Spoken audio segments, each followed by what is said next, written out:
I found out that my father had another family, a wife, kids, a whole life he kept from us. 25 years of secrets, 25 years of lies. My name is Sarah Miller, and this is the story of how my life fell apart, because I discovered my father had been hiding a second family for 25 years. The worst part? I never saw it coming. It was a typical evening, or at least it started that way. The kind of evening where everything seems like it's in its right place. I had just returned from a week-long work trip, an exhausting one. The flight had been delayed, and by the time I got home, it was already dark. I remember walking through the front door, suitcase in hand, dragging my feet, feeling the exhaustion in my bones. The house smelled like comfort, like the home I had grown up in. My mom was sitting at the kitchen table, staring at her phone, tapping the screen absently. Her brown hair was pulled into a loose ponytail, and her usual warmth was missing from her face. She didn't even glance up when I came in. That's when I knew something was off. "Mom?" I called out, setting my suitcase down with a thud. My voice was a little shaky, not because I was nervous, but because I was suddenly struck with an odd, unexplainable sense of dread. "Are you okay?" She didn't respond right away. Instead, she stared at her phone screen, eyes darting back and forth, lips pressed together like she was weighing whether or not to say something. "Mom," I repeated, stepping closer. Finally, she looked up at me, but her eyes weren't like they usually were. They were puffy, and there were dark circles under them. She had that look of someone who hadn't slept in days, or maybe even weeks. She opened her mouth, but nothing came out at first. "I need you to sit down, Sarah," she said quietly, her voice rough. Something in her tone sent a shiver down my spine. I dropped my jacket on the chair and pulled the stool next, the kitchen table. I sat, suddenly feeling like a heavy weight was pressing down on me. "What's going on?" I asked, trying to sound calm, but my voice wavered despite my best efforts. She swallowed hard, like she was gathering the courage to say something that would change everything. She let out a slow, shaky breath and looked me in the eyes. For a long moment, she just stared at me, almost like she was searching my face for something, maybe for the right moment, or for the strength to say what needed to be said. "I don't know how to say this, but, Sarah, your father, he has another family." The words hung in the air, and for a second, I honestly thought I hadn't heard her correctly. I blinked, waiting for the punchline of some twisted joke, but no joke came. "What?" I asked, my voice higher than usual, barely a whisper, like I was afraid I would shatter the silence if I said anything louder. "Another family? What do you mean?" She let out a deep, defeated sigh, like she had been carrying this secret for a long time, and now it was impossible to keep any longer. Her hands shook as she put the phone down on the table, like she couldn't bear to look at it anymore. "It's true, he has a wife and children, ... a whole other life, and it's been going on for 25 years. At first the words didn't compute. The idea of my father, my dad living a double life, was so far from reality that I couldn't process it. I tried to laugh it off, maybe thinking I had misunderstood. Maybe she was just stressed, or there had been some sort of mistake. "Mom," I said, more confused than upset. "What are you talking about? Dad's always here. He's always with us." "What do you mean? Another family?" She shook her head, the tears finally starting to fall. "I found out a few months ago. I didn't want to believe it, but everything pointed to the same truth. He's been lying to us, to you, to me, for 25 years. I felt the blood drain from my face. My world, which had felt so solid just a few seconds ago, now felt like it was cracking and shifting under me. I couldn't breathe. I couldn't speak. But how? How could you not know? The question escaped my lips before I could stop it. I didn't mean to blame her, but I needed answers. I needed to understand how my dad could have done something like this without us ever noticing. "I don't know, Sarah. I thought I knew him. I thought we had a good marriage. But he's been seeing someone else, ... for years. I found pictures, messages, receipts, things I can't ignore anymore. I've been trying to figure out how to deal with this, but it's too much." Her voice cracked toward the end, and I could see the pain in her eyes, a kind of brokenness I'd never seen before. I stood up, pacing around the kitchen, my thoughts a chaotic whirlwind. My mother had always been the rock, the steady one, the one who had it all together, who could handle anything. To see her like this, broken, unraveling, unable to hold herself together, was unbearable. "Is it true?" I asked, my voice barely a whisper. I didn't want to ask. I didn't want to hear the truth, but deep down, I had to know. "Has he been with her the whole time?" She nodded slowly, her head hanging low, eyes cast downward. Yes, he's been with her. I don't know how long, maybe longer than we've been married. I found receipts for vacations they took. I found photos of him with his other kids. I felt a lump in my throat, and suddenly the room felt so small. I could hardly breathe, let alone understand what my mom was telling me. The image of my father, the man I'd spent my entire life adoring, who had been my protector, my role model, was shattering before my eyes. He wasn't who I thought he was. And now, the pieces of my life felt scattered on the floor, beyond repair. Why didn't you tell me sooner? I asked, the anger and betrayal I felt starting to bubble to the surface. Why keep it a secret? You could have told me. You could have told me anything. She shook her head again, slowly, like she was trying to convince herself of something, trying to justify the impossible. I didn't know how. I didn't want to ruin your relationship with him. I didn't want to destroy your life, and I thought it was better to leave it alone. But it's not better, I snapped, my voice cracking. It's a lie, Mom, a huge lie. I know, she whispered, but I didn't know what to do. I still don't. I didn't know what to say after that. There were no words that could fix this, no way to undo the damage. My father had betrayed us. My entire world had been built on a lie. Suddenly, I felt overwhelmed. My legs gave out from beneath me, and I sank into the chair again, my hands gripping the sides like they were the only thing holding me up. Everything felt blurry, and I struggled to focus. Who is she? I asked, my voice barely above a whisper. Her name is Hannah. She lives ... She lives just outside of town, and he's been with her for all these years. It felt like my whole body had been thrown into a freezing lake. I was drowning in this revelation, and I didn't know how to swim. My dad, the man I thought was my hero, had built a life with someone else. He had a whole other family that he kept from us, kept from me. I saw her picture, my mom said, softly. She's beautiful, Sarah. They look so happy together. And the kids, your half-siblings there, they're just like you. Same eyes, same smile. It's hard to ignore that. But what hurts most is that I don't even know who he is anymore. The tears were finally falling freely now, and the weight of everything was pressing down on me. I wasn't sure if I was crying for my mom, for myself, or for the life I thought I had. I had to know more. I had to understand how this could happen. But most of all, I needed to understand why my dad would do this, why he would choose another family over the one he had with us. I stood up abruptly. I'm going to find out the truth. I need to see it for myself. I have to know. My mom didn't stop me. She just looked at me, her face pale, like she had already lost the will to fight. Be careful, Sarah, she warned quietly. I don't know if you're ready for everything you're about to find out. But at that moment, I didn't care. I needed answers, and I was willing to do whatever it took to get them. The days following my conversation with my mom felt like they dragged on forever, each one heavier than the last. I kept replaying her words over and over in my mind, trying to make sense of what she had said. My father, the man who had been everything to me, my protector, my mentor, my hero, wasn't who I thought he was. I couldn't wrap my mind around it. The idea that he had another family, that he had been lying to us for 25 years, seemed like something out of a nightmare. But it wasn't a nightmare. It was my reality. I didn't confront my dad immediately. The shock of it all left me paralyzed. I spent the first few days in a daze, walking through the motions of daily life like a zombie. My job, my friends even, my interactions with my mom, they all felt distant and out of focus. My brain couldn't focus on anything else but the idea that my dad was leading a double life. I kept asking myself how he had managed to pull it off for so long. How had we been so blind? I tried to talk to my mom more, hoping she could shed some light on this mess. But each conversation felt more painful than the last. She wasn't ready to confront him. Not yet. She was still processing it, still trying to make sense of the evidence she had gathered over the past few months. I could see the toll it was taking on her, on both of us, really. We had been living in the same house for so long, surrounded by all these lies, and now everything felt different. The walls seemed to close in on me, like they were closing around her too. Every room in the house felt haunted by the secrets my dad had kept hidden. I knew I needed answers.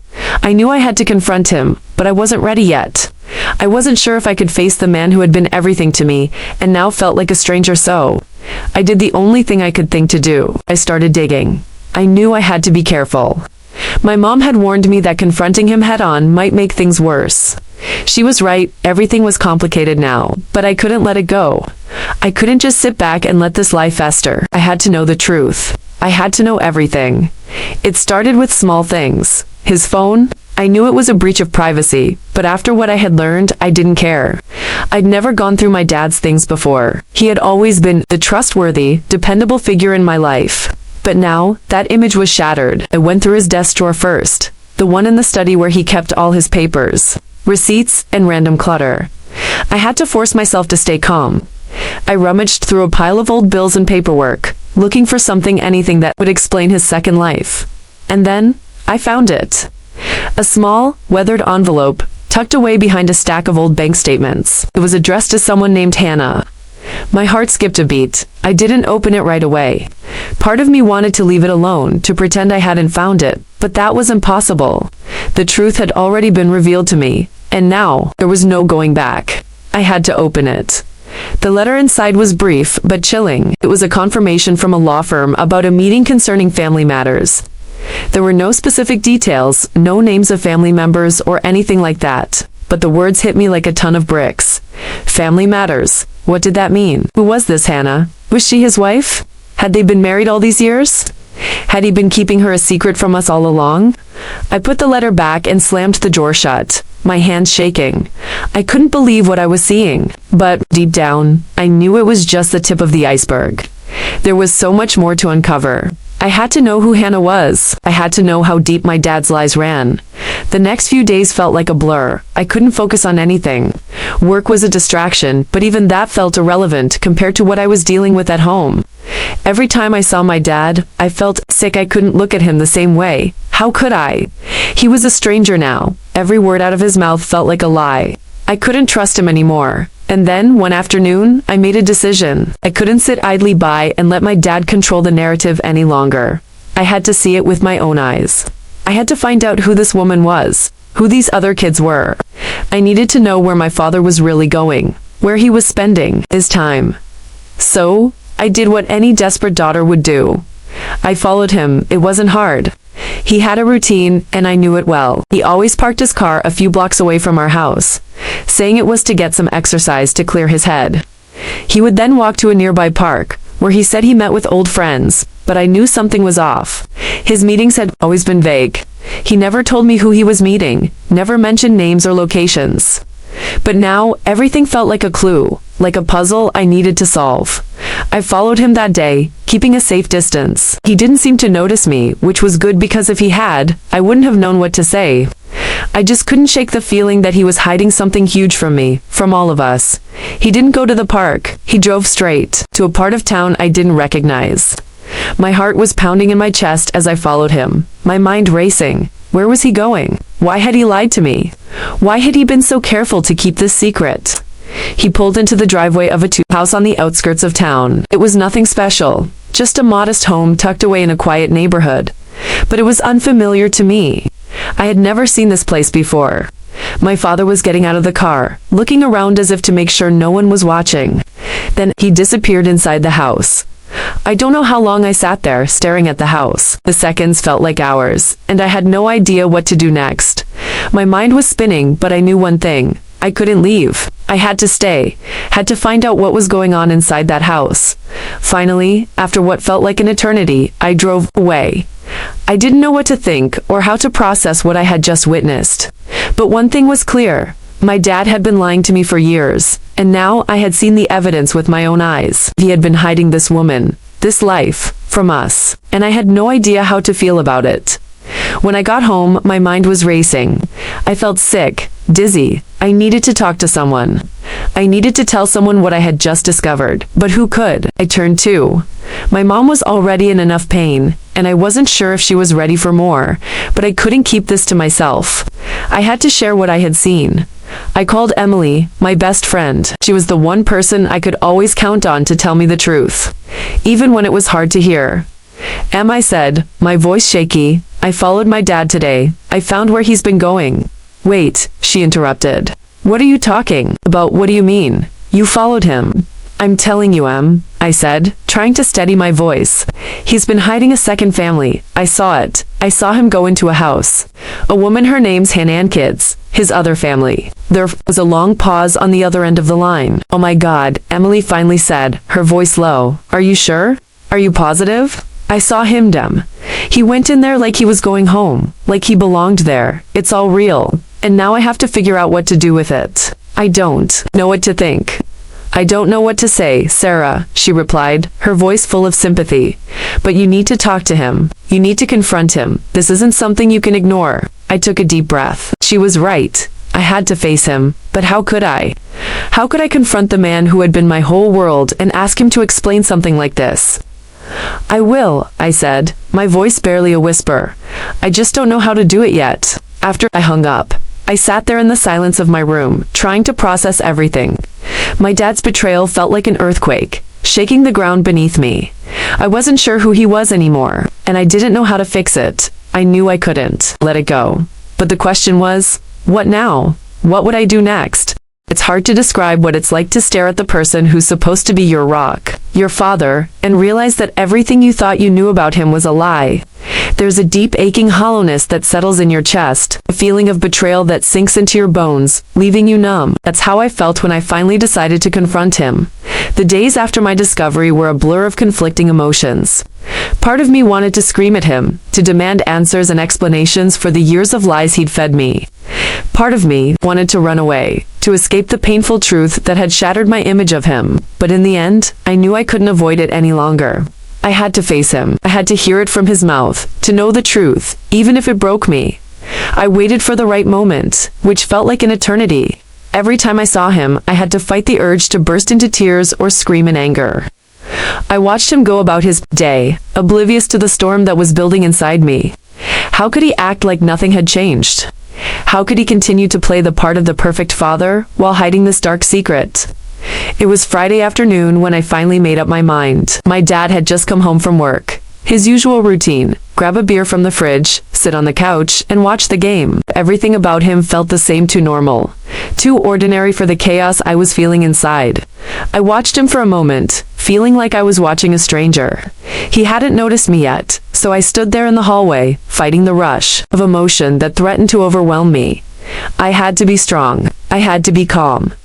"Dad," I said, my voice cracking as I finally stepped into the living room. He looked up, his face lighting up as he saw me. His smile was warm and familiar, but it felt like a mask now. "Hey, kiddo," he said, waving me over to the couch. "Long day at work. Come sit. I've got a cold one waiting for you." I almost laughed, but it was a bitter laugh, one full of sorrow and disbelief. He was still acting like everything was fine, like nothing had changed. I didn't sit down. Instead, I stood in front of him, arms crossed over my chest, and just stared at him for a moment. His smile faded slightly as he noticed the serious look on my face, but he didn't seem to fully understand the gravity of the situation. "What's going on?" he asked, a hint of concern in his voice. "I know," I said, my voice low and steady, though my heart was racing. My words hung in the air, and for a moment, neither of us said anything. He looked at me, his brow furrowing in confusion, waiting for me to explain. "You know," he repeated, still not grasping what I was saying. "I know about Hannah. I know about the other family," I said, each word feeling like it was tearing at my soul. I had never imagined in a million years that I would have to say these words to him, but here I was, confronting my father with the truth he had spent 25 years hiding from me. His face paled instantly, the color draining from his features. His hands, which had been relaxed on the armrest, tightened into fists. He didn't speak right away, and for a long, uncomfortable silence, we just stared at each other. It was as though the years between us had collapsed in an instant, and now there was nothing but the truth between us. Double quotes. "Where did you hear that?" he asked, his voice suddenly low, almost desperate. "I followed you," I said, my eyes never leaving his. "I saw you go to her house. I saw you. I know everything." I could see the panic in his eyes now, and for the first time, I saw him falter. My dad, the man who had always been so confident, so sure of himself, was shaking. I had never seen him like this, and yet it didn't bring me any comfort. In fact, it only made the truth feel more painful. He wasn't the invincible hero I had grown up with. He was just a man who had made terrible choices. "You shouldn't have followed me," he said quietly, his voice cracking slightly. "I never wanted you to find out like this." "Then why did you do it?" I demanded, my voice rising now. "Why, Dad? How could you do this to us? To me? To Mom? We were your family. How could you go on living this double life for 20 years? He looked away, staring down at the floor, his fingers rubbing at the bridge of his nose. He was avoiding my gaze, and that made the anger inside me burn even hotter. I had never felt so betrayed, so abandoned in my life. This wasn't just about infidelity. This was about a complete betrayal of everything I had known. My whole life had been a lie. I never meant for it to happen this way, he said, his voice barely above a whisper. It started off small. I made one mistake, one that I regretted immediately. But by then, I couldn't back out. I was too far in. I tried to keep it all separate, to keep you and your mom from ever finding out. But I was wrong. I was selfish. I could feel the tears rising in my throat, and I fought to hold them back. Selfish. You think this was just a mistake? 25 years, Dad. You think that's just a small mistake? You've been lying to us for a quarter of a century. He looked up at me then, and for the first time in this conversation, I saw something that almost made me feel sorry for him. Guilt. Regret. His eyes were filled with it. I know, he said, his voice hoarse. I know, and I'm so sorry, Sarah. I never wanted to hurt you. I never wanted to hurt your mom either, but I did. I've hurt both of you, and I can't undo it. I can't fix it. I wanted to scream at him. I wanted to tell him that sorry wasn't enough, that he had broken us, that his apology wouldn't make the hurt go away, but I couldn't. The words wouldn't come. I was too overwhelmed, too heartbroken. So, what happens now? I asked, the question hanging in the air between us. What do we do now, Dad? Do we just pretend this never happened? Do we just go on, like everything's fine? No, he said immediately. I can't ask you to do that. I don't deserve that. I'm asking you to understand. I'm asking for your forgiveness. But I know that's something I can't expect from you. Not right now. Not after everything I've done. I shook my head, tears streaming down my face now. I don't know if I can forgive you, Dad. I don't know if I ever will. You've shattered everything. He didn't say anything for a long time, just sat there in silence, his face pale and pained. I wanted to hate him. I wanted to scream, to make him feel the hurt he had caused. But deep down, I knew it wouldn't change anything. Nothing would. Take away the fact that my father had kept this secret for so long, that he had betrayed my trust in the most unimaginable way. Finally, after what felt like hours, he stood up and walked toward me. He didn't try to hug me, didn't try to reach out for me. He just stood there, a few feet away, as if he was giving me the space to make up my mind about how I felt. I don't know what to say, Sarah, he said softly. I don't know how to fix this, but I'm here. I'm sorry, and I will do whatever it takes to make it right. I know I can't undo the past, but I will spend the rest of my life trying to make up for what I've done. I didn't respond. I couldn't. My heart was too broken to say anything that would make sense. I turned and walked out of the room, needing to get away from him, needing space to think, to breathe, to process everything that had just happened. I couldn't make sense of it all. I didn't know if I could ever look at him the same way again, but one thing was clear. Nothing would ever be the same again. As I walked out of the room, the weight of his words hung heavy on me, and I realized then that the hardest part of this whole ordeal wouldn't be forgiving him. It would be learning to live with the truth. The aftermath of that confrontation was a blur of confusion, heartbreak, and disbelief. In the weeks that followed, everything around me felt like it was unraveling.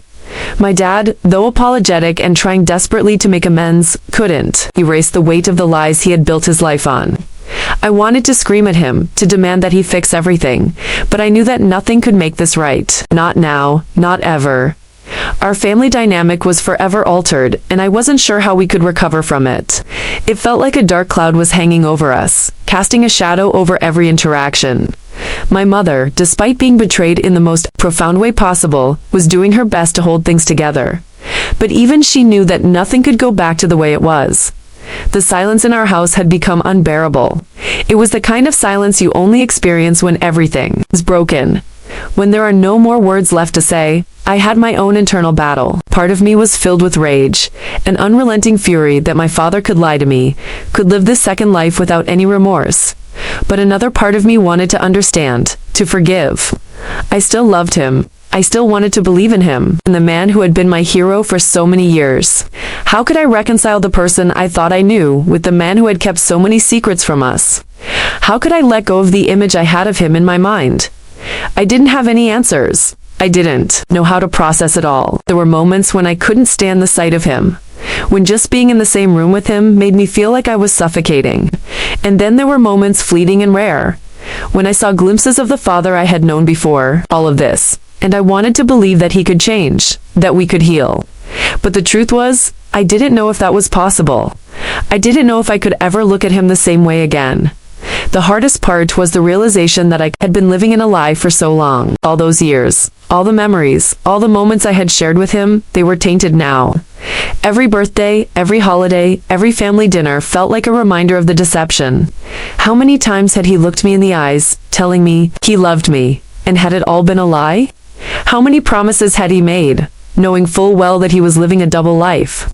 I found myself withdrawing from everyone. I couldn't talk to my mom, not about this. She was struggling enough as it was, and I didn't want to add more weight to her shoulders. I didn't want to burden my friends with the details of my broken home, so I kept it all inside, festering, building up in a way that was slowly starting to eat me alive. The truth was that I didn't know how to deal with it. How do you cope with the fact that your entire worldview has been shattered? How do you forgive someone who has shattered your trust in the most unforgivable way? One day, several weeks after our confrontation, I decided I needed to see things for what they were. I couldn't keep living in this state of limbo, unable to face the truth. So, I went to the one place where I could find some clarity, the park where my father had always walked, where he had told me he had met his friends. I sat on the same bench where I had seen him meet his friends countless times. In my mind, I kept telling myself that it was the right thing to do.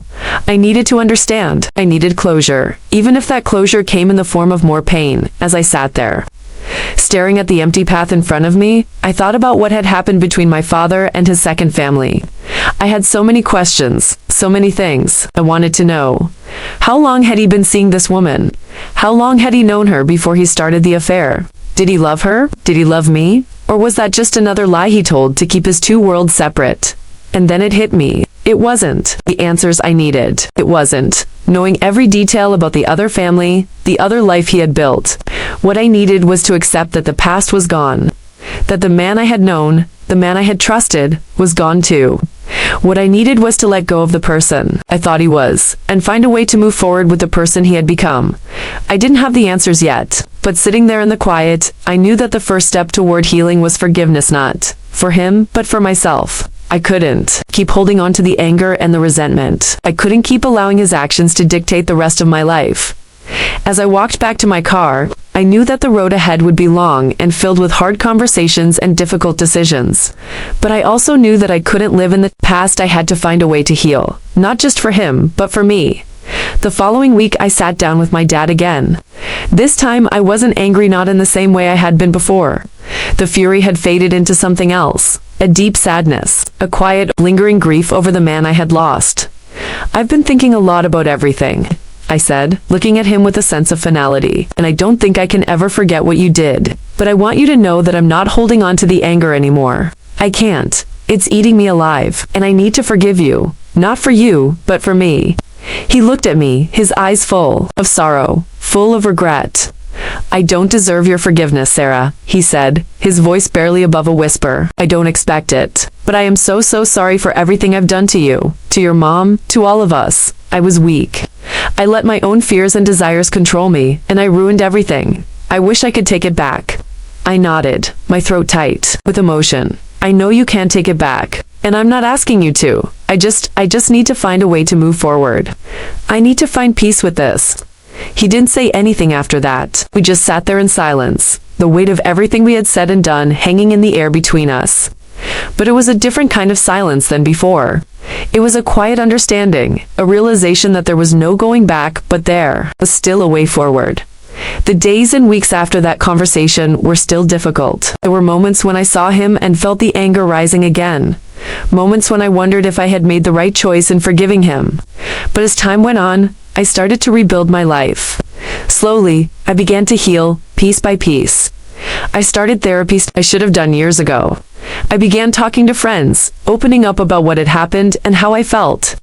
It wasn't easy, but little by little, I began to feel like myself again. I was still broken, still hurting, but I wasn't letting it control me anymore.